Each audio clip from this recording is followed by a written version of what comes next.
যে দিন চলছে, এই যে সামনে রাত আসতেছে, রজব মাসের এই 26 তারিখে দিবাগত রাতে ধলির এই ধরা থেকে আমাদের নবী মুহাম্মদুর রাসূলুল্লাহ সাল্লাল্লাহু আলাইহি ওয়াসাল্লামকে আল্লাহ রাব্বুল আলামিন নিজের কাছে নিয়ে গিয়েছিলেন 27 বছর একাধারে। 27টা জিনিস তাকে দেখিয়েছিলেন গুরুত্বপূর্ণ। 27 বছরের জিনিস দেখিয়েছেন কয়টা? আল্লাযী বারাকনা হাওলাহু, আল্লাহ বলেন তার চারিপাশে বরকত ঢেলে দিয়েছি। একেবারে কাবার চত্বর থেকে অথবা তার উম্মে হানির ঘর, এখান থেকে শুরু করে আরশ মহল্লা পর্যন্ত, সেখান থেকে যত নিয়ামত দেখানো দরকার সবগুলো আমি আল্লাহ দেখালাম। বড় বড় আমরা 27টা নিয়ামতের কথা পেয়েছি। এগুলো তাকে আল্লাহ একদিন দুই দিন ধরে না, 27 বছর ধরে ঘুরে ঘুরে তিনি দেখিয়েছেন। লিনুরিয়াহু মিন আয়াতিনা, যেন তার নিদর্শনটা পুরা যেগুলো আছে আল্লাহ বানিয়েছেন সব তাকে দেখাতে পারে। গুরুত্বপূর্ণ যেহেতু 27টা দেখিয়েছিলেন, আমরা এর উপরে থাকবো। আর আসার সময় সামনে যেহেতু বিশ্বনবী একটা কল্যাণময় রাষ্ট্র হাতে পাবেন, একটা দেশকে আসলে কল্যাণময় করতে হলে কি কি কাজের আঞ্জাম দেওয়া লাগে সেরকম 14টা কাজ তাকে শিখিয়েছিলেন। সময় নিয়েছেন কত বছর? জবান খুলে বলেন কত বছর? 27 বছর। তার বয়স যখন 53 বছর, ওই সময় আল্লাহ তাকে নিয়েছেন 27টা বছরে একাধারে 14টা জিনিস তাকে শিখিয়ে দিয়েছেন আর 27টা জিনিস তাকে দেখিয়েছেন। আমরা এর উপরে আজকের আলোচনাটা শেষ করব ইনশাআল্লাহ। আমাদেরও যেহেতু একটা নতুন দেশ, এদেশকে আমরা যদি কল্যাণময় রাষ্ট্র বানাতে চাই, আমার মনে হয় এই 14টা কাজের বিকল্প নেই। দল মত নির্বিশেষে সব এক হয়ে যাওয়া লাগবে। আজকে জনাব মাহমুদুর রহমান, আমার দেশ পত্রিকার সম্পাদক, উনি সকালবেলা একটা ভিডিও ছেড়েছেন, দেখেছেন আপনারা? যে দেশের আলেম এবং মুসলমান যারা দাবি করে তারা যদি এক হতে না পারে, তাহলে সামনে এই রাজ্য আবার ভারতের করদ রাজ্যে পরিণত হওয়ার সম্ভাবনা তিনি দেখতে পাচ্ছেন। তারা যেহেতু দূরদর্শী সম্পন্ন মানুষ, যা দেখে আন্দাজে দেখে না। আমাদের জন্য সৌভাগ্যের বিষয়, আগস্টের 5 তারিখের আগ পর্যন্ত বাংলাদেশে মাত্র 100 জনের 15 জন মানুষ চাইতো দেশে ইসলাম কায়েম হোক। এখন এই জানুয়ারিতে রিপোর্ট দিচ্ছে আমেরিকার গোয়েন্দা সংস্থা, ওরা তো আমাদের চাচাতো ভাই না। তাম দুনিয়ায় যারা মুসলমানের শত্রু, তার ভেতরে তারা 1 নম্বরে আছে ইহুদি, 2 নম্বরে মুশরিক। মুশরিকের ভেতরে তাম দুনিয়ায় শুধু মুসলমান বাদ দিয়ে যা আছে সবাই পড়ে, কারণ সবাই আল্লাহর সাথে শিরক করে। এই কথা বুঝতেছে? এই জন্য ইহুদি তো 1 নম্বরে আছে, 2 নম্বরে মুশরিকদের ভেতরে, ওনারাও যেহেতু মুশরিক প্রকারান্তে, এই হিসাবে ওনারা আমাদের ভালো রিপোর্ট দেওয়ার কথা না। রিপোর্ট দিয়েছে এই দেশের এখন 100 জনের 58 জন মানুষ চাচ্ছে এই দেশে ইসলামের বিধান কায়েম হোক। আপনি আরো 5 মাস যেতে দেন, এই দেশে 100 জনের 100 জন মানুষই বলতে বাধ্য হবে এই দেশে আল্লাহর কোরআনের বিধান কায়েম হোক। যেহেতু 15 থেকে 58 অলরেডি চলে এসেছে, আর যেভাবে দেশে দলে দলে পালে পালনে মানুষ ইসলামের দিকে ঝুঁকতেছে, আমরা আশা করতে পারি সামনে আল্লাহ আমাদেরকে একটা নতুন কল্যাণময় রাষ্ট্র হাতে তুলে দেবে। এটা তুলে নিয়ে তৈরি করার দায়িত্ব, যেহেতু রজব মাস আর আজকে এসে 26 তারিখ, আমাদের উচিত হবে নবীর ওই 14টা কাজ দল মত নির্বিশেষে এখন পরিবার, সমাজ এবং রাষ্ট্রে বাস্তবায়ন করা। এবার আসেন নবীকে কিভাবে নিয়ে কি কি দেখালেন, আমরা সেদিকে যাচ্ছি ইনশাআল্লাহ। আল্লাহ রাব্বুল আলামিন ঘটনাটা এত আশ্চর্যজনক, মেরাজ নাম শুনেছি সেই জন্মের পর থেকে, এত আশ্চর্যজনক ঘটনা এটা। আল্লাহ পাক নিজেই বর্ণনা দিতে গিয়ে তিনি নিজে আশ্চর্য বোধ করেছেন, এই জন্য শব্দটাও দিয়েছেন সুবহান। আমরা কোনো আশ্চর্য জিনিস দেখলে এই শব্দটা বলি সুবহানাল্লাহ, তাই বলি না? আল্লাহ যেন নিজে আশ্চর্য হয়ে গেছেন এই ঘটনা বলতে। সুবহানাল্লাযী আসরা বিআবদিহি লাইলাম মিনাল মাসজিদিল হারামি ইলাল মাসজিদিল আকসা। সব পবিত্রতা সেই আল্লাহর জন্য, যিনি তার বান্দাকে কোন এক রাতের বেলা মসজিদে আকসা থেকে মসজিদে হারাম থেকে মসজিদে আকসা পর্যন্ত ভ্রমণ করিয়েছিলেন। কেন করিয়েছেন এবার আল্লাহ সেই বর্ণনা দিচ্ছেন। আল্লাযী বারাকনা হাওলা, যার পাশে চারিদিকে বরকতের ফেরেশতারা সব ঘিরে ছিল। যদিও ফেরেশতা জিবরাইল এসেছিলেন, কিন্তু তাকে নেওয়ার জন্য ফেরেশতা জিবরাইলের সাথে আল্লাহ পাঠিয়েছেন বরকত স্বরূপ আরো ৭০,০০০ ফেরেশতা। আমি নবীর শান মান মর্যাদা বর্ণনা করার জন্য না, কারণ তার শান মান আমরা জানি যে অনেক বেশি। জিবরাইল এসে তার পায়ের নিচে ফেরেশতা তার জহব্বা দিয়ে চেটেছিলেন, তাকে স্মরণ করিয়েছিলেন যে ওঠেন, আপনাকে আল্লাহর মেহমান হিসাবে লিনুরিয়াহু মিন আয়াতিনা, তার বিভিন্ন নিদর্শন আল্লাহ দেখাবে, আমার সাথে চলেন। নেওয়ার সময় যত ঘটনা আছে আপনারা কম বেশি জন্মের পর থেকে অনেকেই শুনেছেন। প্রথম, দ্বিতীয়, চতুর্থ আসমান এভাবে নিতে নিতে একেবারে সর্বশেষ রব্বুল আলামিন বাইতুল মামুর নাম শুনি আমরা, বাইতুল আকসা নাম শুনি আমরা। মুহাম্মদুর রাসূলুল্লাহকে আল্লাহ কিন্তু শুধুমাত্র সাধারণ মানুষের ইমাম বানিয়ে নামাজ আদায় করাননি। দুনিয়াতে লক্ষ লক্ষ নবী তার পেছনে, ফেরেশতা তার পেছনে নামাজ আদায় করেছিল। এই জন্য তাকে বলা হয় ইমামুল মুরসালিন, সাইয়্যিদুল মুরসালিন। নবীদেরও তিনি ইমাম, নবীদেরও নেতা। এখানে একটা প্রশ্ন জাগে, যে লোকটা নবীদের পর্যন্ত নেতৃত্ব দিয়েছেন, তার নেতৃত্ব বাদ দিয়ে দুনিয়ায় এমন কার নেতৃত্ব আছে যে মেনে নেওয়া যায়? আপনার বিবেক কি নেই? সেই নবীর আদর্শ এখনো পর্যন্ত আমাদের সামনে বিদ্যমান।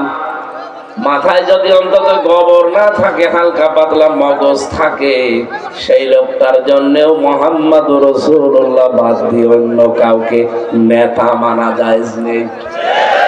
সে তো মানতেই পারে না। এরপরও হয়তো দুনিয়ার দিকে তাকিয়ে শয়তানের ধোঁকায় পড়ে অনেকে উল্টা পাল্টা অনেক দিকে যান। আপনি এখনই আপনার মত, আপনার সিদ্ধান্ত এখনই পাল্টাবেন। যতদিন বেঁচে আছি এই পৃথিবীতে, কিয়ামতের দিন যেন মুহাম্মদুর রাসূলুল্লাহর পেছনে থাকতে পারি, এই আশা উদ্দেশ্য নিয়ে কোনদিন আর কাউকে নেতা মানি না মুহাম্মদুর রাসূলুল্লাহ বাদ দিয়ে। এটা একমত আছেন আপনারা? মাহফিল সাকসেস হয়ে গেছে। তারা হাত তোলেননি, তারা কয়েকদিন পরে তুলবে। এবার আসেন দ্বিতীয় পয়েন্টে। তাকে আল্লাহ প্রথমেই দেখিয়েছেন, আমি যে ২৭টা জিনিসের নাম পড়লাম, এক নম্বরে আল্লাহ তাকে মিজানের পাল্লা দেখিয়েছেন। কিসের পাল্লা? মিজানের পাল্লা। মানে আমরা কি মনে করি, এরা কথা বলে কি, সমস্যা কি? শুনতে পাচ্ছেন না কথাগুলো?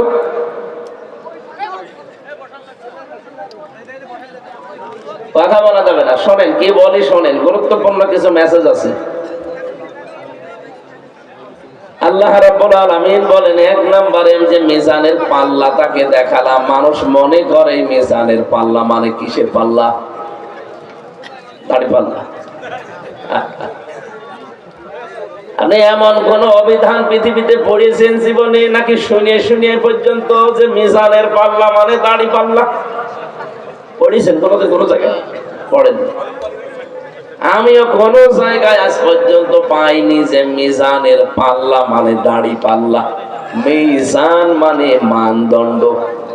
মিজান মানে কি? আমাদের ভেতরে একটা ভ্রান্ত ধারণা ঢুকে আছে। যদি আপনি একমত হবেন কিনা আমি জানি না, আপনাকে আমি আরো চিন্তা ভাবনা করার জন্য বলছি।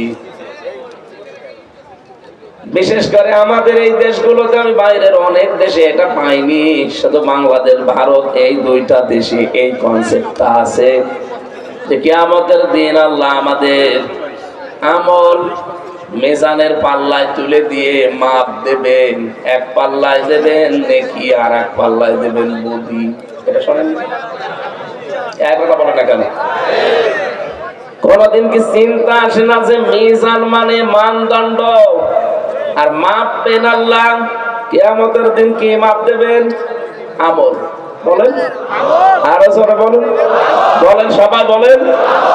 আমল মানে কাজ। বলেন, শিক্ষক হয়ে এখন তো আপনাদের ক্লাস নিচ্ছি, ছাত্র বসে আছে। বলেন, জবান খুলে বলবেন আমল মানে কি?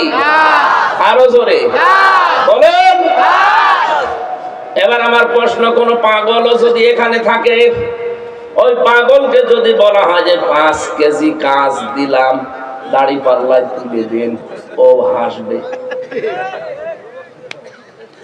কোনদিন ভেবেছেন যে মিজানের পাল্লা মানে আমরা মনে করি দাড়ি পাল্লা, কিয়ামতের দিন আল্লাহ আমল মাপবে। আমল মানে কাজ, আমল মানে কাজ। কি দাড়ি পাল্লায় কেউ তুলে দেয় যে 5 কেজি কাজ? বলেন, কোন ধারণায় আছেন আপনি? এই কারণেই তো আমরা আসল কোনটা নকল কোনটা, আসলে সামনে কি করা লাগবে পেছনে কি করা লাগে এই বিষয়টা জানি না, আন্দাজে জীবন চালিয়ে চলে যাচ্ছে। এবার আমি কয়টা উদাহরণ দেব, আপনি মিলাবেন। পৃথিবীর প্রতিটি জিনিস পরিমাপ করার জন্য আলাদা আলাদা যন্ত্র আছে, এটা জানেন তো? আপনাকে যদি এই জমিনটা মেপে দেওয়ার জন্য বলা হয় যে এই ফুটবল ময়দানটা মেপে দেন, আপনি দাড়ি পাল্লায় তুলে দেবেন? এটা মাপার জন্য গজ লাগবে, ফিতা লাগবে, এটা ঠিক আছে তো? বলেন, দিয়েছেন আপনাকে এখন যদি বলি মেপে দেন, এর ভেতরে ফিতা দিয়ে মাপবেন, এটার জন্য সিসি লাগবে, লিটার লাগবে, কথা বলছে না কেন? এখন যদি আপনাকে আমি এতগুলো চাউল দিয়ে বলি মেপে দিন, আপনি একটা একটা করে গণনা করবেন, 1 2 3। এটা মাপার জন্য কেজি লাগে, পাথর লাগে, বাটখারা লাগে, এক কথা বলা লাগবে। প্রতিটি জিনিস আমরা পরিমাপ করার জন্য আলাদা আলাদা জিনিস পেলাম।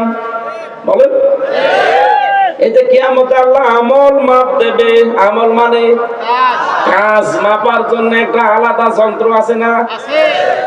কাজ মানুষ মাপে কি দিয়ে? গুরুত্ব দিয়ে। গুরুত্বের ভিত্তিতে কাজ মাপা হয়। আপনি আসলে কাজটা গুরুত্ব দিয়ে করেছেন কিনা, এর উপরে আমি কাজ পরিমাপ করতে পারি। নবীজিকে আল্লাহ যে মিজান দেখিয়েছেন, আসলে বিষয়টা আমরা অনেকেই জানিও না, চিন্তাও করি না। কিয়ামতের দিন আল্লাহ মিজানে মাপ দেবেন, ঠিক আছে, কিন্তু সেটা মাপ হবে গুরুত্বের ভিত্তিতে। এখন এই যে স্টেজ বানিয়েছেন, এই কথা বলেন তো, গুরুত্বপূর্ণ একটা বিষয় আপনি খেয়াল না করে বাইরে যেতে গিবত করবেন। বসেন, এই স্টেজটার ভেতরে গুরুত্বপূর্ণ কি আছে আর গুরুত্বহীন যেগুলো না হলেও স্টেজ হয়। এই যে খুঁটি আছে 4টা, আর সামিয়ানা, এই 2টা গুরুত্বপূর্ণ। এখানে গুরুত্বহীন অনেক জিনিস বসে আছে, এই যে আমি না থাকলেও কিন্তু স্টেজ হবে, হবে না? স্যার না থাকলেও স্টেজ হবে। এই যে কার্পেট বিছিয়েছেন, চা খাওয়ার জন্য কাপ দিয়েছেন, পোস্টার আছে, এই যে টাওয়াল আছে, এই টেবিল চেয়ার আছে। বলেন, এগুলো না থাকলেও কি মানুষ বলবে না যে না এটা স্টেজ না? কিন্তু খুঁটি যদি না থাকে, সামিয়ানা না থাকে, তাহলে এখানে গুরুত্বপূর্ণ 2টা জিনিস পেলাম, খুঁটি, সামিয়ানা। এই 2টা আসল, এই 2টা না থাকলে কোনো পাগল এটাকে স্টেজ বলবে না। কিন্তু বাকি যা আছে এগুলো না থাকলেও অসুবিধা নেই। আরো জোরে। এই পৃথিবীতে আল্লাহ কোরআনে কারিমের ভেতরে 500 শরীয়তের বিধান দিয়েছেন। কয়টা? আরো জোরে। 6666টি আয়াত, এটা প্রসিদ্ধ। 6236টি আয়াত, এটা বিশুদ্ধ। আপনি যে কোনোটা মানতে পারেন, অসুবিধা নেই। 6666টি আয়াতের ভেতরে 500 আয়াত হচ্ছে শরীয়তের বিধান, যেটা গুরুত্বপূর্ণ ফরজ বলা হয়। এই জন্য দুনিয়ায় যত ফরজ বিধান আপনি দেখবেন, প্রতিটি ফরজ বিধানের ভেতরে আবার গুরুত্বপূর্ণ কিছু আল্লাহ আলাদা করেছেন। এই যে নামাজ, নামাজের বাইরে ভেতরে মিলে ফরজ কয়টা? 13টা। বলেন বলেন। আপনি 12টা আদায় করলেন, একটা আদায় করেননি। এখন যদি বলেন আমার তো 12টা আদায় হয়েছে, একটা নাই ছেড়ে দিয়েছি, তাতে কি? অন্তত 12টা সওয়াব আমারে দিন। আপনার কি একটা সওয়াব হবে? কি হবে? জিরো, শূন্য, কোনো দাম নেই। ওরা 12টায় মাটি। কি বুঝলেন এখান থেকে? সারা জীবন তো নামাজ পড়েন, এরকম ফরজ বিধান দুনিয়ায় যত আছে সবগুলোতে আলাদা আলাদা আলাদা কিছু গুরুত্বপূর্ণ জিনিস সব ভাগ করা আছে। হজের ফরজ নেই, রোজার ফরজ নেই, যাকাতের ফরজ নেই। কোন বিধান আছে দুনিয়ায় যে ফরজ অথবা বিধান নেই? দেখবেন প্রতিটি ফরজ বিধানের ভেতরে আবার ফরজ। নামাজ যেমন ফরজ, নামাজের ভেতরে আবার ফরজ কয়টা? আল্লাহ রাব্বুল আলামিন এই পৃথিবীর ভেতরে আমাদেরকে পাঠিয়েছেন, ইন্নী জাইলুন ফিল আরদি খলিফা। আমি তোমাদেরকে জমিনে খলিফা করে পাঠালাম। কি করে? আরো জোরে বলেন। বলেন তো, ইন্নী জাইলুন ফিল আরদি। আল্লাহ যদি বলতেন ফিল খানকা খলিফা, যে খানকায় পাঠালাম খলিফা করে, তাহলে আপনি আল্লাহর ওলির মুরিদ হয়ে গেলে আপনার দায়িত্ব শেষ। আপনি ওখানে মুরিদ হয়ে গেলে আপনার আর কোনো চিন্তা ছিল না, কয়দিন পরে দেখবেন আপনি খলিফা হয়ে গেছেন। আপনাকে কোন দরবারের খলিফা করে আল্লাহ পাঠাননি। এই ফরিদপুরেতে দরবার বহু আছে, যে কোনো এক দরবারের খলিফা হয়ে গেলে আপনার জীবন সাকসেস। আল্লাহ বলেন না, আপনাকে আমি পাঠিয়েছি জমিনের খলিফা করে। কোথায়? আরো জোরে বলেন। আপনি নিজের বিবেককে একেবারে প্রশ্ন করেন তো, আপনি কি জমিনে আছেন? না। আপনি মাদ্রাসায় আছেন পড়ে, আপনি মসজিদে আছেন পড়ে, আপনি খানকায় আছেন, আপনি দরবারে আছেন। জমিন ফাঁকা পেয়েছে জালেমরা, 180 মাইল বেগে চালাচ্ছে। তাহলে খলিফা হিসাবে থাকতে হলে খানকায়, দরবারে, কবরে, মাজারে, না কোথায় থাকা লাগবে? আরে ভাই, এই কথাই তো বোঝাতে চাই যে আমাদের জমিনে থাকা লাগবে। জমিনে থাকতে গেলে অবশ্যই যারা এতদিন জমিন দখল করেছিল তাদেরকে উৎখাত করতে গেলে একটু ঝামেলা হতে পারে। সেই ঝামেলা সামনেও হতে পারে। কথা বলেন না কেন? আবহমান কাল থেকে হয়েছে, এখনো হচ্ছে, সামনেও হবে। কারণ আল্লাহর খলিফা এ জমিনে আল্লাহ পাঠিয়েছেন। জমিনে আমরা ছিলাম না, এজন্য জমিন ফাঁকা ছিল, জালেমরা মন মতো চালিয়েছে। এখন যেহেতু আপনি এসেছেন, ওরা তো এমনি এমনি আপনাকে ছাড়বে না। কিন্তু আমরা যেহেতু আল্লাহর খলিফা, এ জমিনে আমরা থাকবই। এখানে থাকতে চাই কেন? কারণ এই জমিনে আল্লাহ কোরআন দিয়েছেন। বলেন না কেন? এই কোরআন এই জমিনে দেয়নি। এর ভেতরে 500 শরীয়তের বিধান আছে। আমি যেমন নামাজের 12টা ফরজ আদায় করলে আর একটা না করলে আমার পুরা নামাজ বাতিল, একটা সওয়াব হবে না, পুরা জিরো, শূন্য। কারণ গুরুত্বের ভিত্তিতে আপনি প্রথম কাজটাই করেননি। ঠিক তেমনি 500 বিধানের 499টা হয়তো আপনি মানেন, কিন্তু একটা মানেননি। এদিকে তাকান। 499টা মানেন, একটা মানেন না, এবং আপনি বিরোধিতা করেন। আল্লাহর কসম, ওই 499টা মানলেও আপনার সওয়াব হবে জিরো। এই জমিনে নামাজ পড়া ফরজ আপনিও বলছেন, আমিও বলি, আমিও জানি। রোজা রাখা ফরজ আপনিও মানেন, আমিও মানি। কিন্তু কোরআন দিয়ে সংসদ চালাতে হবে, এটাও যে ফরজ আমি জানি, আমি মানি। আপনি জানেন কিন্তু আপনি মানেন না। এটাকে তখন আপনি বলেন এটা রাজনীতি, এটা ধর্ম ব্যবসা। আপনি জানতে মাতাল হলেও তো তাহলে ঠিক আছেন। কথা বলেন না কেন? আপনাকে আমি বাঁচাতে চাই ভাই, আপনি ভুল করছেন, বুঝে করেন আর না বুঝে করেন, আপনার 499টা আদায় হচ্ছে। আকিমুস সালাত যেমন কোরআনে আল্লাহ দিয়েছেন, আতুজ যাকাত যেমন দিয়েছেন, আন আকিমুদ্দিন ওইরকম দিয়েছেন। সুতরাং নামাজ পড়বেন, রোজা রাখবেন, হজ করবেন, যাকাত দেবেন, এভাবে 499টা পালন করবেন। কিন্তু আকিমুদ্দিন, এই জমিনে আল্লাহর খলিফারা তার দিন কায়েম করবে, এটা আপনার কাছে রাজনীতি মনে হয়, দুনিয়ার কাজ মনে হয়। আল্লাহর কসম, 13টা ফরজের 12টা আদায় করে যেমন একটা সওয়াব পাননি, 499টা মানতে পারেন, একটা মানেননি, আপনিও কিচ্ছু পাবেন না। কিয়ামতে আল্লাহ যখন মাপ দিয়ে দেখবে, আরে 499টা হয়েছে আর একটা কই, একটাও সওয়াব নেই, ওরা জিরো, শূন্য হয়ে যাবে। এটা যারা সহজে বুঝে ফেলেছেন ভালো, যারা এখনো বোঝেননি এদিকে আসেন, কানের নিচে 2টা করে দিচ্ছি, তখন বুঝবেন। এত সহজ করে বলার পরও আপনি না বোঝার ভান করে থাকেন, ভণ্ডামিকার জায়গা পান না। না, এই বোয়ালমারি এখন যদি তেলের কেজি 60 টাকা হয়, ফরিদপুর শহরে যদি 59 টাকা হয়, 1 টাকার জন্য দরকার নেই ওখানে যাবে। এটা তো বেশ ভালো বোঝো। ফরজ নামাজের উদাহরণ দিলাম, 12টা ফরজ আদায় করি, একটা আদায় না করলে পুরাটা মাটি। আর 499টা আদায় করো, দিন কায়েমত একটা, এইটা আদায় করতে গেলে যখন রাজনীতি মনে হয়, দুনিয়ার কাজ মনে হয়, কিয়ামতে আল্লাহ যখন মিজানে মাপবে তখন গুরুত্বহীন, কিচ্ছু পাবে না। আমি দেখতে পাচ্ছি আয়াতটা পড়ে আপনি আমি অনেকেই কিন্তু ধরা খেয়ে বসে আছি। এখন আপনি কি করবেন? আপনার বিবেককে কাজে লাগান। আমার মনে হয় যদি আপনি এই ওয়াজ বুঝে থাকেন, এ মাহফিল সাকসেস। আর যদি না বোঝার ভান করে বসে থাকেন যে আমারে বোঝাতে বললে আমার বউ দিয়ে দেব, ওর বউ বলছে তুমি কি করলে, বলছে আরে আমাকে বোঝাতে পারলে তো, আমারে বোঝাতেও পারবে না, বউ দেব।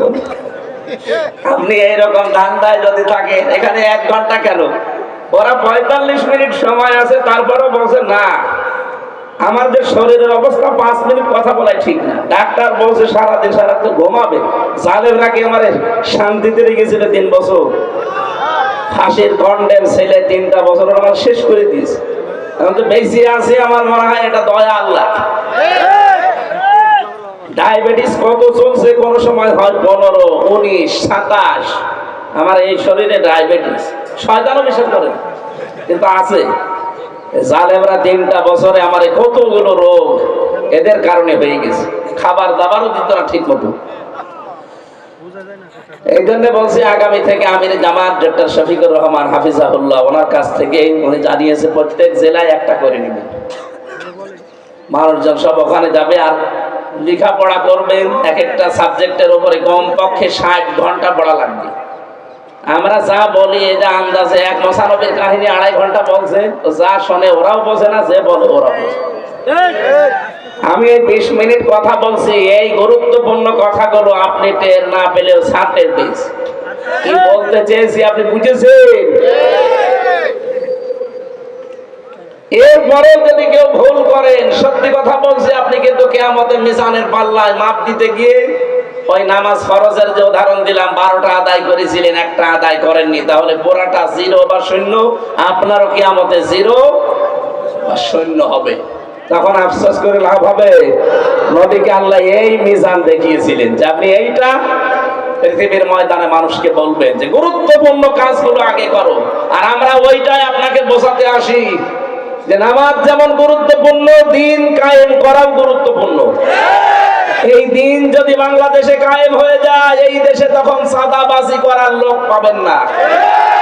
দিন কায়েম নেই, এই জন্য বাংলাদেশে এখনো সাদাবাজ আছে না নেই?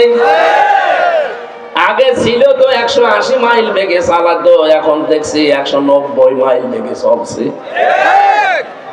সেদিন এক লোক গিয়েছে এক জজের কাছে চাঁদা চাইতে গাইবান্ধায়, নারায়ণগঞ্জের বন্দরে গেছে রাত 12:30টার সময়।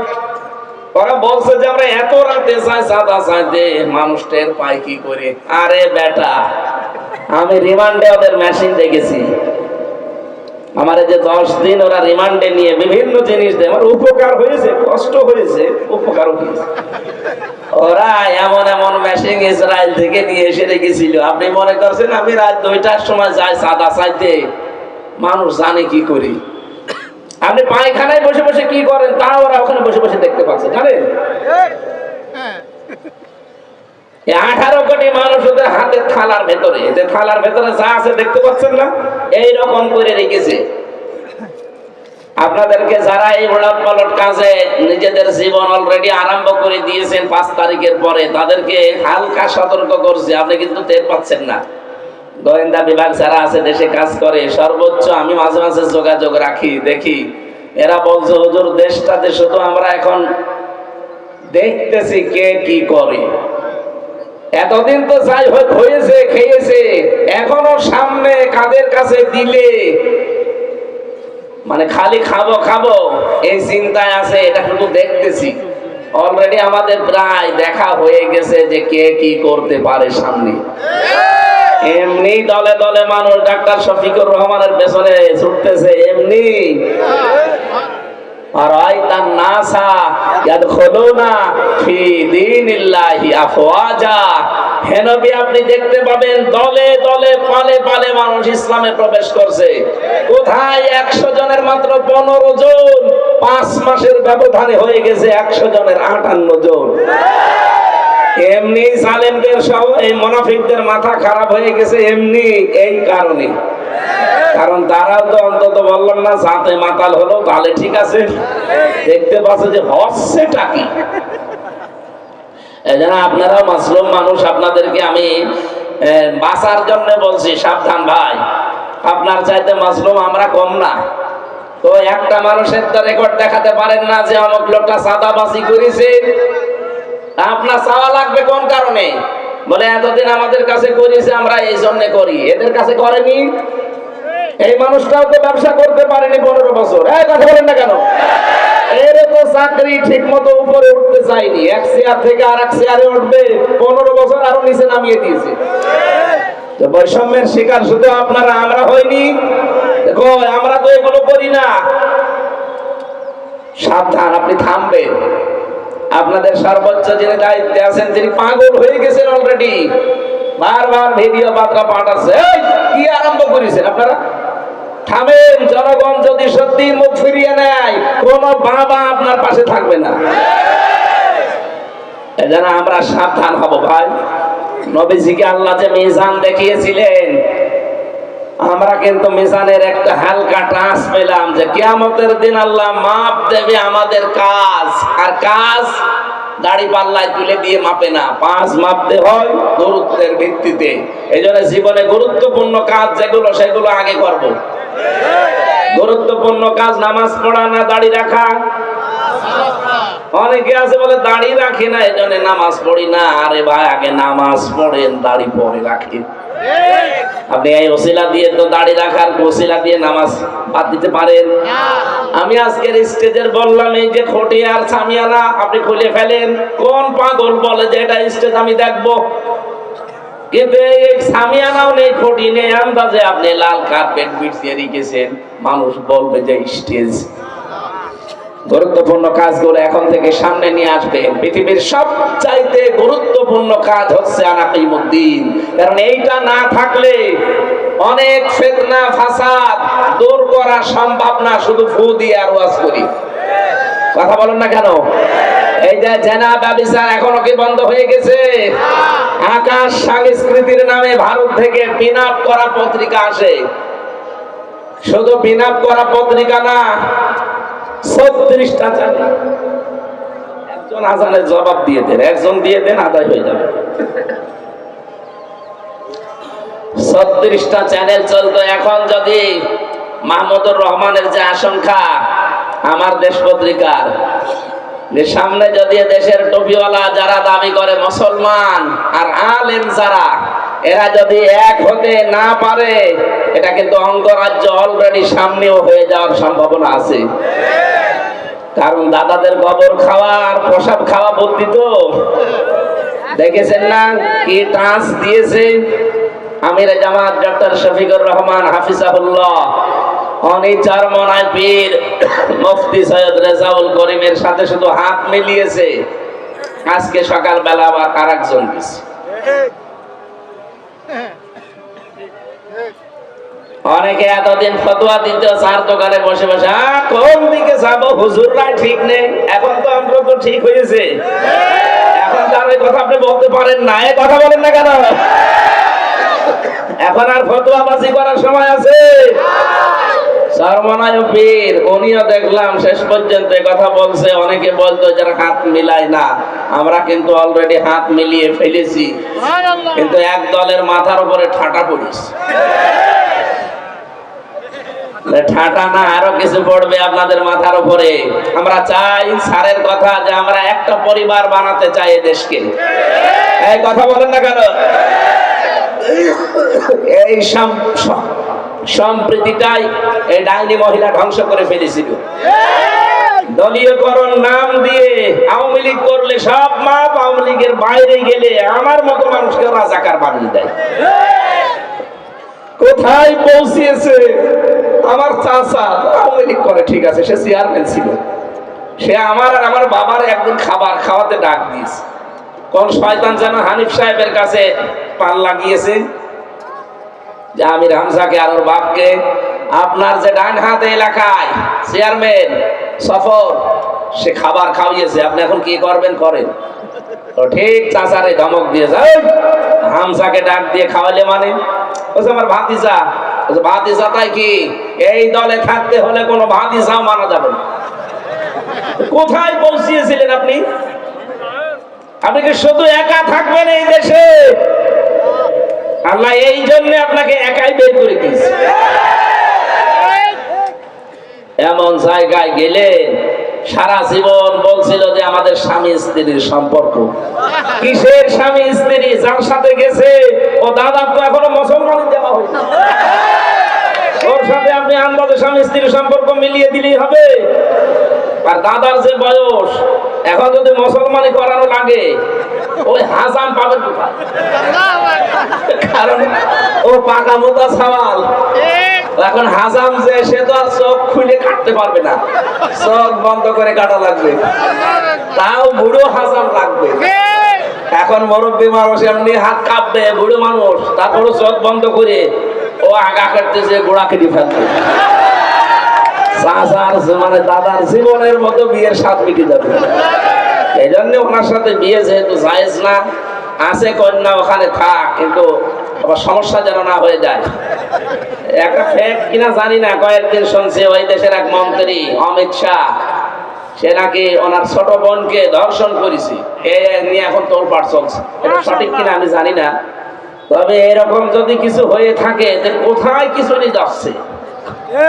এই জন্য আমরা একটু আশঙ্কা করছি অন্তত কন্যা যেন সেফে থাকে।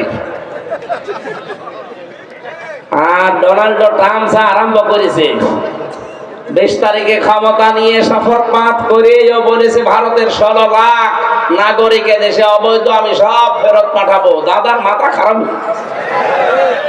এতদিন বলতো বাংলাদেশ না খেয়ে মরবে, এখন দেখেন পেঁয়াজ আর আলু পচে যাচ্ছে, আমাদেরকে ওরা খাবারের ভয় দেখাতো। আরে ভাই মুসলমান আমরা, এই দেশে আমাদের 1 বছরে 1 মাস না খেয়ে থাকা খরচ। আমরা কি আপনাদের মতো পেট সর্বোচ্চ? আমরা না খেয়ে থাকাকে বছরে 1 মাস খরচ মনে করি, আর তাদেরকে খাবারের ভয় দেখাতে গিয়ে এখন নিজেরাই কান্নাকাটি করে মরছে যে না তোমরা আমার বাপ, তোমরা দুলো ভাই। আর ওদিকে ট্রাম্প যা আরম্ভ করেছে, দাদার ধুতি থাকবে, পাগল হয়ে গেছে। এরা যতগুলো আশা করেছিল, একটা আশা সাকসেস হচ্ছে না, সব আশায় গুড়ে বালি। অনেকে যারা মনে করছেন না, মাঝে মাঝে তো আপা আশা দেয় যে চট করে আসবে, কিসের চট করে? যা করেছে আপনার সাথে তো করেনি, আপনি টের পাচ্ছেন না। আমি ভিকটিম, আমি নিজে টের পেয়েছি যে কি করেছি। তুরস্কের একটা মিডিয়া রিপোর্ট দিচ্ছে, এই দেশে একটা সংস্থা, যে বাবা আর মাকে আলাদা ঘরে রেখে বাচ্চাদেরকে আলাদা ঘরে রাখতো, মায়ের দুধ পান করতে দিত না এই জালেমরা। কোথায় পৌঁছিয়েছিলেন আপনি? পুরো ডিভাইডেড করে ফেলেছে জাতিটাকে। এই জন্য ডক্টর মোহাম্মদ ইউনূস প্রথম দিন যেদিন দেখেন এই দেশের দায়িত্ব নেয়, ওই দিনই বলেছিলেন যে আমরা বাংলাদেশকে একটা পরিবার বানাতে চাই। আমরা ওইটা চাই। এই কথা বলেন না কেন? আমাদের কাছে কোনো দল বিদল থাকবে না, আমরা সব একটা পরিবার।